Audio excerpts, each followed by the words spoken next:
Breaking Limitations is an in-depth course designed to assist you in answering the question, how did I get where I am, and how do I get where I want to be?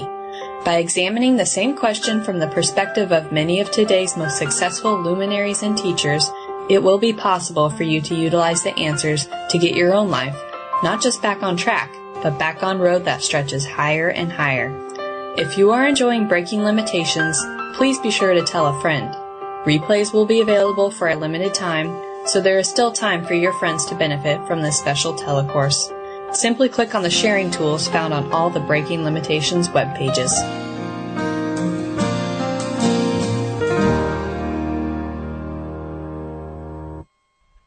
Welcome back. You know, we just aired a whole series of commercials that I happened to be just caught, and they're all about breaking limitations, and I failed to tell you about breaking limitations, but you can learn all about it by going to my website, eldontaylor.com. Listen, let's get back to the show. Before the break, Synthia, you were going to tell us what you felt the intention of these crop circles or these visitations from UFOs were all about. Well, and interestingly, it plays right into your commercials on breaking limitations because, Good. You know, I really think, your synchronicity at hand, I really think what the crop circles are all about is they're offering a training ground for people to really learn about the potential we have to interact with the living force of nature through sacred geometry and through our own personal intention. If you look at the experiences that people have when they go into these crop circles, whether they're human-made or not known who's made them, people have healing impacts. People have changes in brainwave states. You know, we've done some experiments on brainwaves in these crop circles and the effect that they have on our states. People have time distortions. The energy in these circles interferes with cameras. It interferes with compasses. You know, there is some force that gets generated. And in our book, in the chapter on EVP, or electronic voice phenomenon, we talk about how in some of the interactions with the spirit world, it was determined that three things are necessary to create a paranormal experience. You need earth energy, you need spiritual energy, and you need human intention. And I think that's what these crop circles are training us to do, how to use our human intention combined with these two forces to create change. And, I just have to add, when Colin was talking about Australia, it shows so perfectly back to your question about what can we do. When he first started noticing these correlations between the interference patterns and the weather, he'd come and he'd talk to me about it, and I'd be like, and not really listening at all. And within like a week, he had people from all across that country. They were sending things like every 5 minutes. He'd be getting email alerts, and it was like the country went on fire. And it seems to me that that's the kind of energy that we need to create the changes out of the crossroads that we're in right now.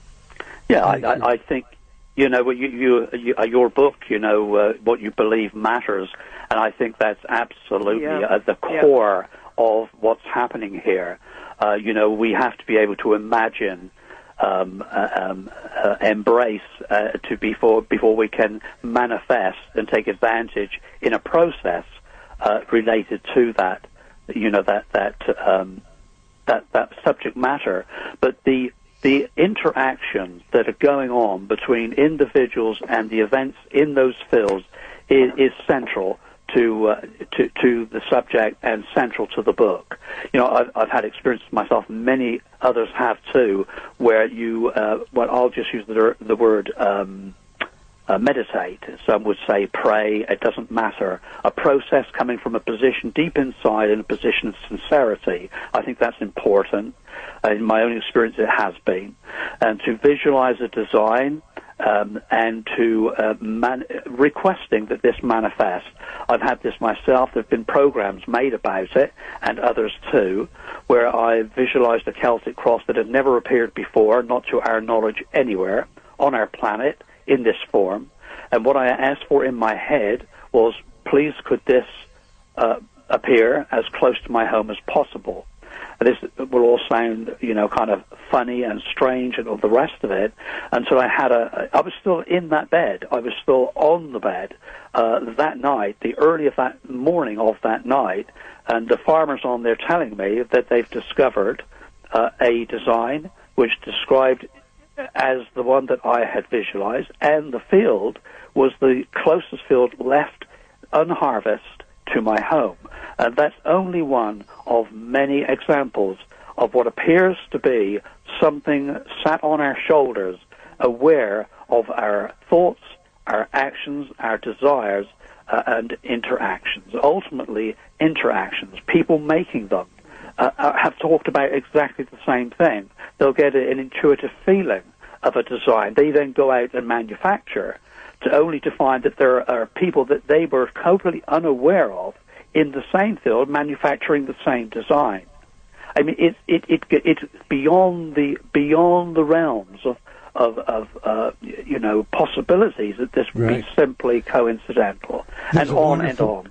There's a wonderful book that deals with that, and for all intent and purposes lists many of those kinds of instances, written by David Bohm, the Nobel Prize physicist, and David Peat, called Synchronicities. And, it is Serendipity in Science is actually the title of the book, I'm sorry. But these synchronicities would attest, as Jung would say, to some kind of collective unconscious, some kind of field out there of mind stuff. You use Rupert Sheldrake's model, and not an M field from physics as they use in physics, but an M field as Sheldrake thinks of it, that morphogenic field that we tune into. And maybe like, a radio transmitter, from time to time we happen to get our own personal set in the right station setting, and we get ideas, and they're downloaded from this M field.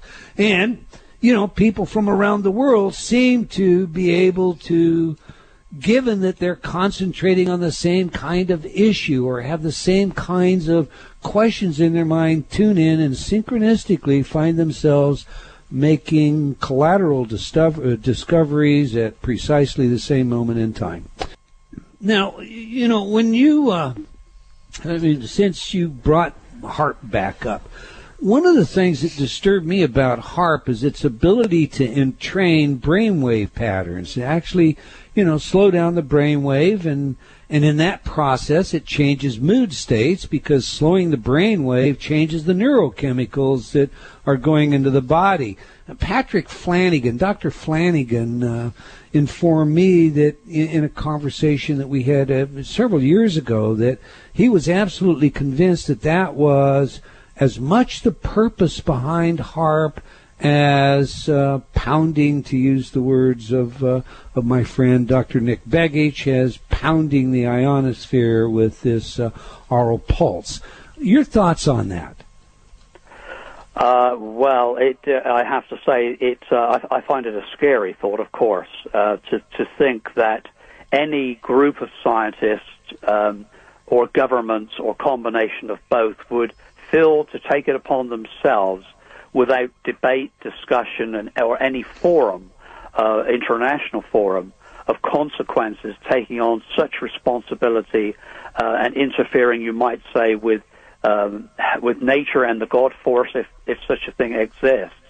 I think it's just extraordinary. But I frankly, I think we've seen plenty of late on the political front, the NSA front in particular, without kind of going perhaps off too much in the deep end, to suspect that these people, some of these people, are capable of anything. Such madness beyond the realms of reason. I don't know. I don't know that I can add much to the eloquence with which you put that out there. I would be fearful of such intrusion into thought patterning, but something is doing it. I mean, I'm taking your point here in the order in which you came with that, because something is responsible and an intelligence is behind the intuitive sense or feeling or prompting of a design placed in the heads of a circle maker or a circle researcher or a UFO experience. the attractor of a UFO experience. We've talked about them during this program. It's initiated from somewhere. Is this, and I would ask the same question back really to our audience, is the evidence that this is some clandestine secret government operation? Is this the United States, perhaps, or others working with an extraterrestrial species and taking advantage of information, knowledge, and technology? Or is it a process of human-to-human communication, like remote viewing in reverse? I think these are reasonable questions.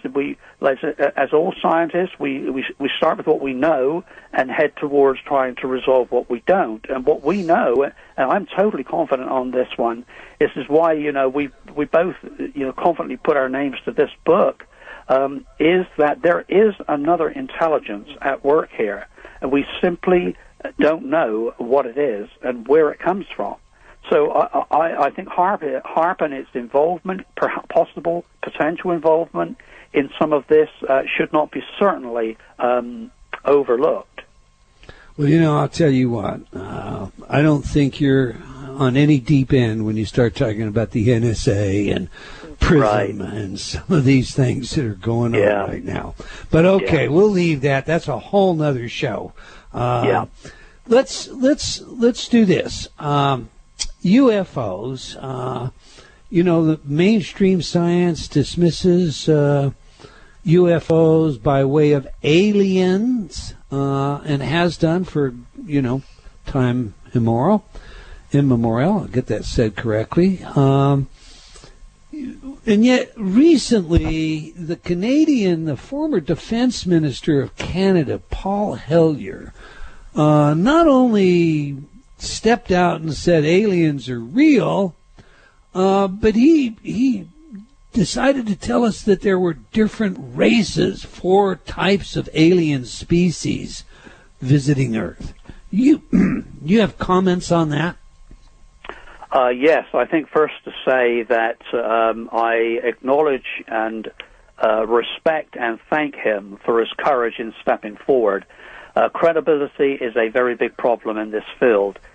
Maintaining it whilst opening honest discussion and debate is a very big deal. So I would first want to say that. But secondly, my own information, and again another program really, Eldon, is that yes, I would go along with him. I can give you 2 examples directly from people that I again respect. A police sergeant responsible for part of a town that in Wiltshire, England, where the crop markings are, very close to Silbury Hill. It's an archaeological site there, largest man-made mound in Europe, where at 5 o'clock in the morning, this police officer, who is trusted to for his word and his honesty, and has placed people in prison for the rest of their lives. On that day, he's coming back off of duty and sees 3 tall beings in a field right alongside the highway. And these tall beings are all looking identical, with long blonde hair, silver suited arrangements with the hoods dropped at the back of their necks. They're about 7 feet tall, appear to be more to be floating than doing anything. In the field, one has a wand kind of arrangement which he's pushing through the heads of the wheat there, on the edge of a Mayan headdress design, crop circle marking. And this is actually an ongoing research investigation as I speak to you. This was 3 years ago, but it's an ongoing situation. This policeman, everything changed for him. He had a time loss when he left the field. I'm just kind of cutting it down here a little bit. There's a lot of detail. But he left. He reached home. He had lost time. Something, he says, using his words, went home with him because things began to happen there, too. There were taps at the door. Nobody was there. There were lights appearing over the roof of his house. Electrical equipment started to malfunction. And then 3 tall beings woke the 2, he and his wife, up in the middle of the night, were illuminated and literally like light beings in their room several weeks after that event. These were scorch marks left in the carpets. Analysis has revealed that there are mercury traces in those scorches, etc., etc. And so this is as close as we're going to get, I think, to, categoric evidence that extraterrestrials, or we'll just determine that, exist. There are many examples of them. The tall beings. I'm sorry to keep. I've done this several times in the program, and I apologize for bringing it back to me. I don't mean to be doing this, but please. Well, thank you. It is that I can speak confidently of them. Rather than leave a question mark, I can say, I have witnesses or what to this experience.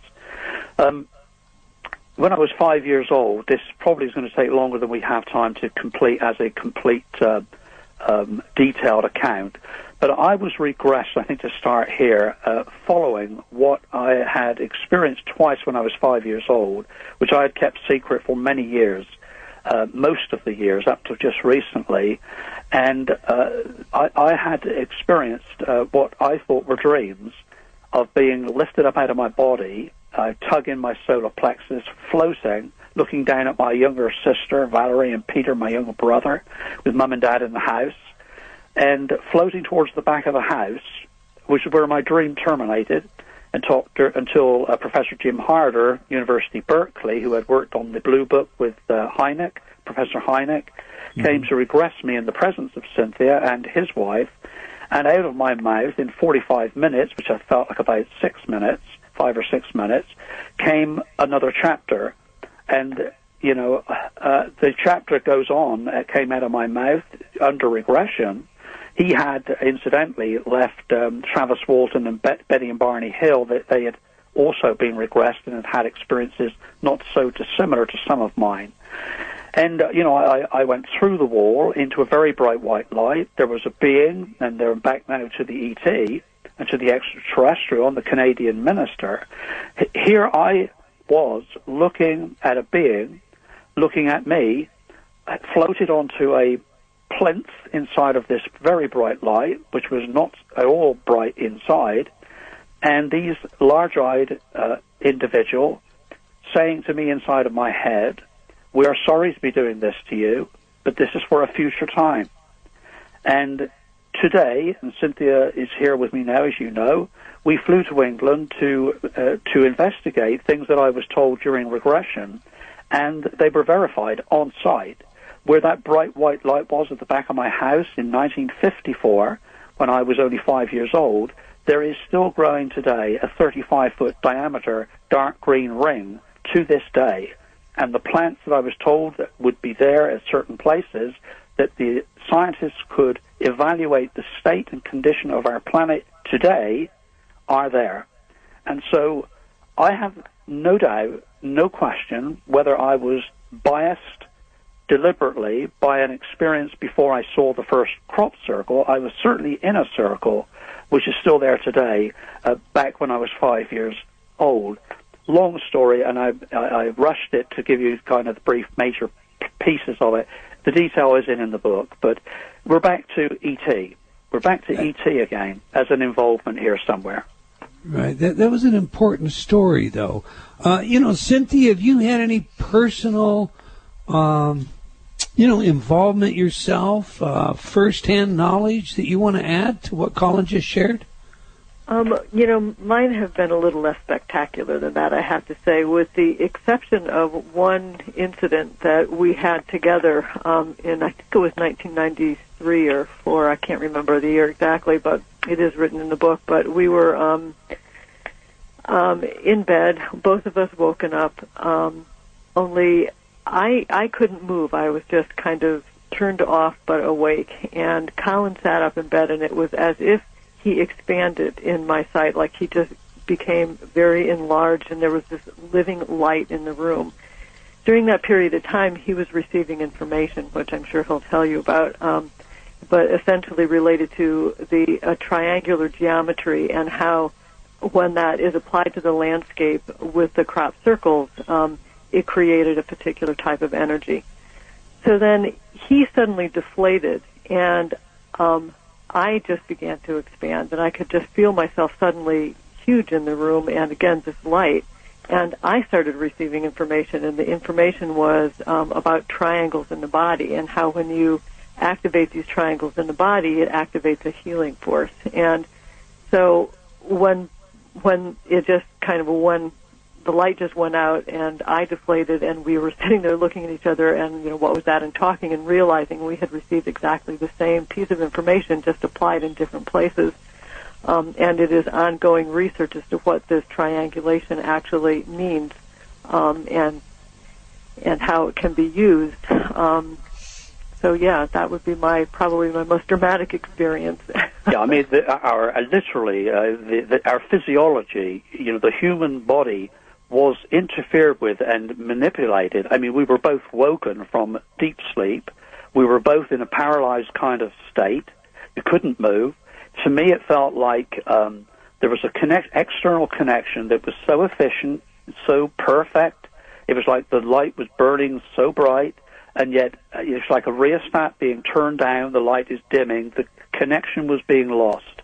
And when it changed state as it left, and this extraordinary information had been laid out in front of me like a movie, I could move. Once it had gone and I could feel the change of state occurring, I could move. And it was like, suddenly it's like, well, that was just extraordinary. What just happened? I've got to remember this. And, what was laid out in front of my eyes was a triangulation of each of the designs that had been placed there by people or not in colors representing years.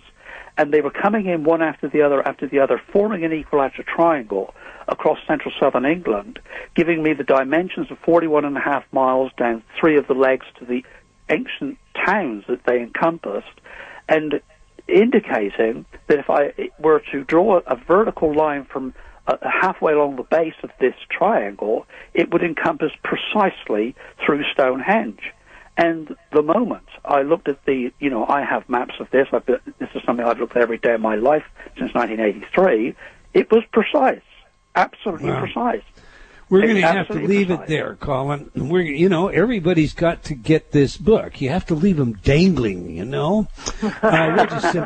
We're simply out of time. But I want everybody once again to know how to contact you, whether or not they can email you, ask you questions, and where to get the book. Real quickly, sir.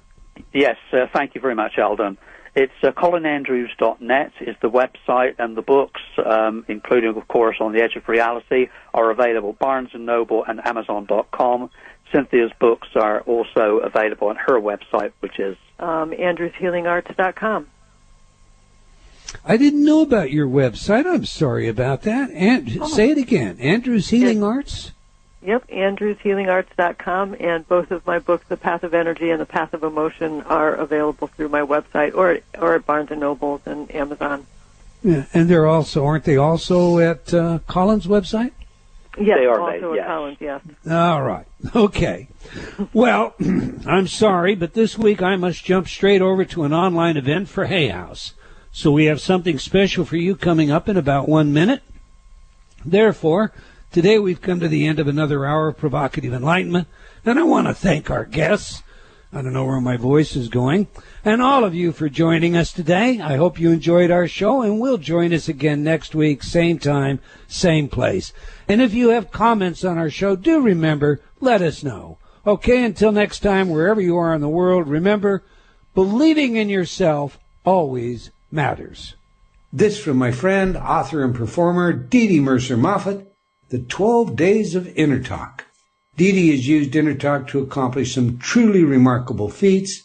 Congratulations, Dee Dee.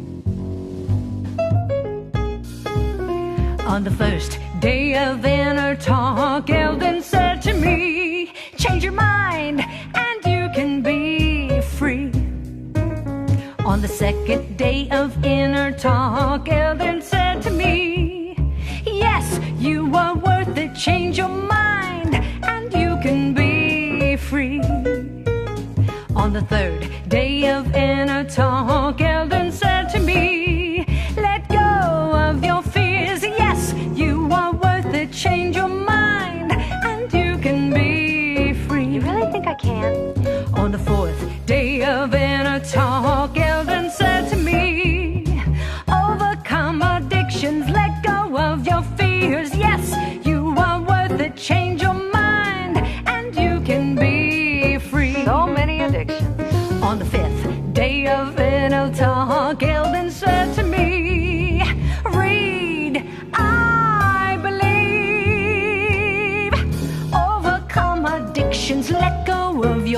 fears, and yes, you are worth it. Change your mind, and you can be free. I love that book, I believe. On the 6th day of inner talk, Ellen said to me, no more depression, read I believe.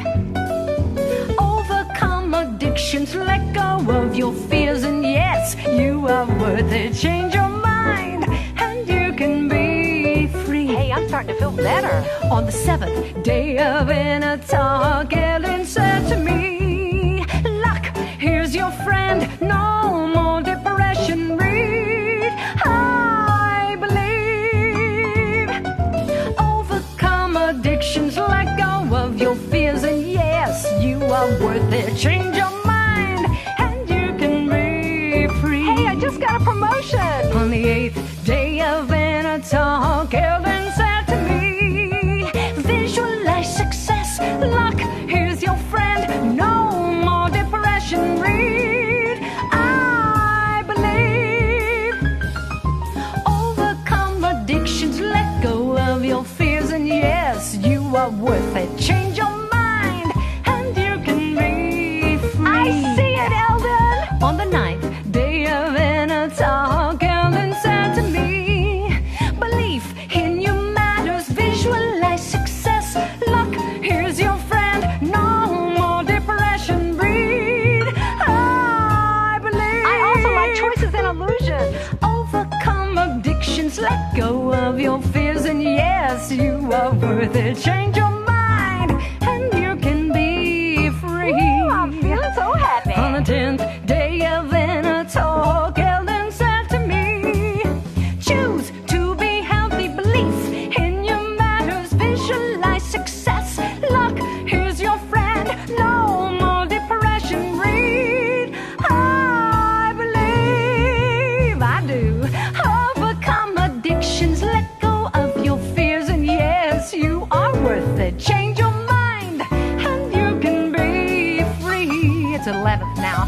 On the 11th day of inner talk, Ellen said to me, life here's amazing, choose to be healthy, belief in your matters, visualize success, look, here's your friend, no more depression, read I believe. Overcome addictions, let go of your fears, and yes, you are worth it. Change your mind, and you can be free. Sing it, girl. On the 12th day of inner talk, Ellen said to me, look, who's talking, life is amazing, choose to be healthy, belief in your matters, visualize success, look, here's your friend, no more depression, read I believe, I believe, I believe I do. Overcome addictions, let go of your fears, and yes, you are worth it. Change your mind, and you can be free. Yes, you can.